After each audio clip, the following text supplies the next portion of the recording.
What if the thing keeping you from becoming wealthy isn't your income? What if it isn't your job or even your circumstances? What if it's a ceiling you can't see? A ceiling built inside your own mind. Long before you earned your first paycheck, you were already learning what money meant. You watched your parents, you listened to conversations, you absorbed their fears, their habits, and their beliefs. Maybe you heard things like, money doesn't grow on trees. Rich people are greedy. People like us don't become wealthy. And this is where something strange can happen. You may consciously want wealth while subconsciously feeling guilty for becoming different from the people you came from. Your subconscious may whisper, if I become successful, will they still accept me? Will people think I've changed? And suddenly, success doesn't feel like freedom, it feels like betrayal. Think of your subconscious like a financial thermostat. If you've spent years believing that a certain level of income is normal for someone like you, anything far above it can feel uncomfortable, even when you consciously want it.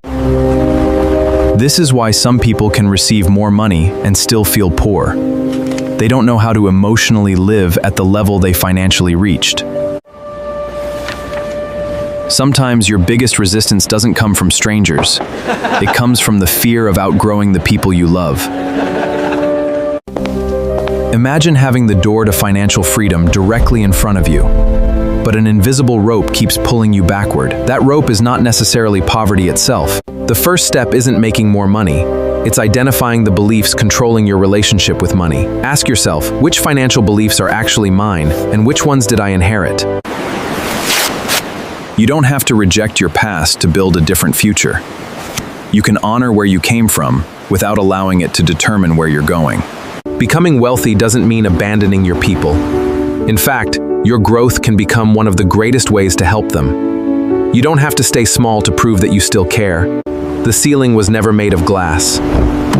It was made of beliefs. And beliefs can change. So ask yourself one question. If nobody from your past could judge you, how wealthy would you allow yourself to become? So ask yourself one question.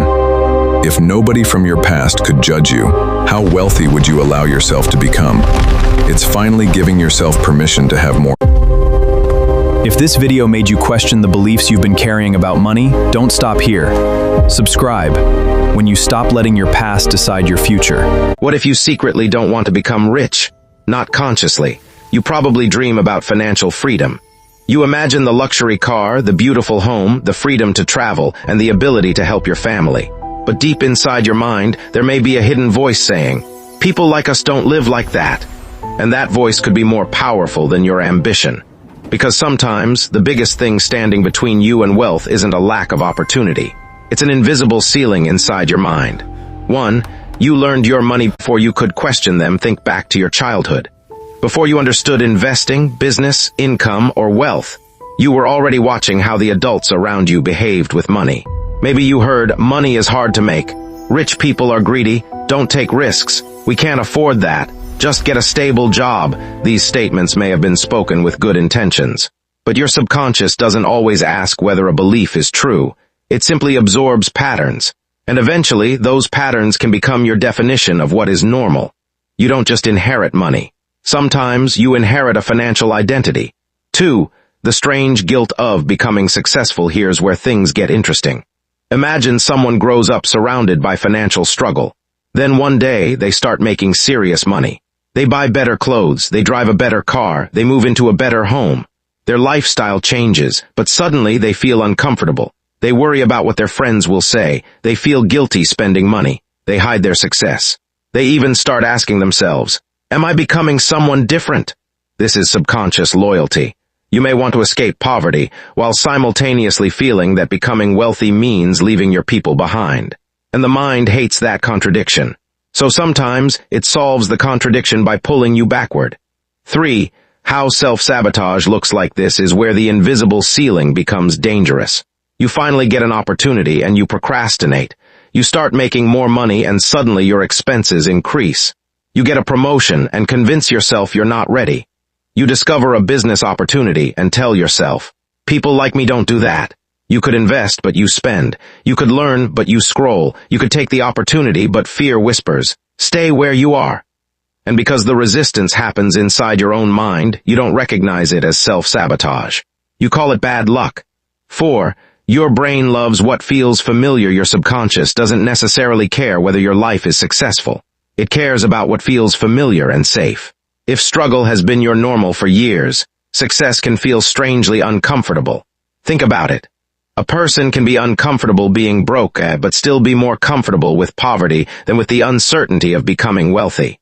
That's why changing your financial life isn't only about changing your bank account. It's about changing what your brain considers normal. 5. The financial thermostat. Imagine your mind has a thermostat. You set it to a certain financial level. Maybe you've always believed, I'll probably never make more than this. So you work until you reach that level, and then something happens. You slow down, you become comfortable. You stop taking risks, or you create new expenses that bring you back down. It's almost as if your subconscious says, this is where people like us belong. But here's the important part. A thermostat can be changed. And so can your financial identity. 6. You don't have to betray your past. Some people fear becoming successful because they think wealth means becoming disconnected from where they came from. But that's a false choice. You don't have to hate your past to build a better future. You don't have to reject your family. You don't have to pretend you came from somewhere else. And you don't have to stay financially limited just to prove that you're still loyal to the people you love. You can remember where you came from without living there forever. Your success doesn't have to be an insult to your past. It can be evidence that you changed your future. 7. Breaking the invisible ceiling. So how do you break this ceiling? Start by questioning your financial beliefs. Take a piece of paper, write down everything you believe about money. Things like, money is difficult. Rich people are selfish. I don't deserve to be wealthy. I could never make that much. People would judge me if I became successful. Then ask yourself, did I choose this belief or did I inherit it? That's a powerful question. Because the moment you realize that a belief was learned, you realize it can also be unlearned. 8. Build a new financial identity. Don't simply tell yourself, I want more money. Start asking, who do I need to become to responsibly handle more money? Someone who learns, someone who creates value, someone who understands investing, someone who controls their impulses, someone who thinks long-term, someone who isn't afraid to be different, someone who understands that wealth isn't about impressing people, it's about creating options. Because the goal isn't simply to look rich. The goal is to become financially capable. Final, break the ceiling. Maybe you've spent years believing that your financial future has to look like your financial past. It doesn't. Your parents' financial struggles don't have to become your destiny. Your childhood environment doesn't have to become your identity. And the opinions of people around you don't have to determine how far you're allowed to go.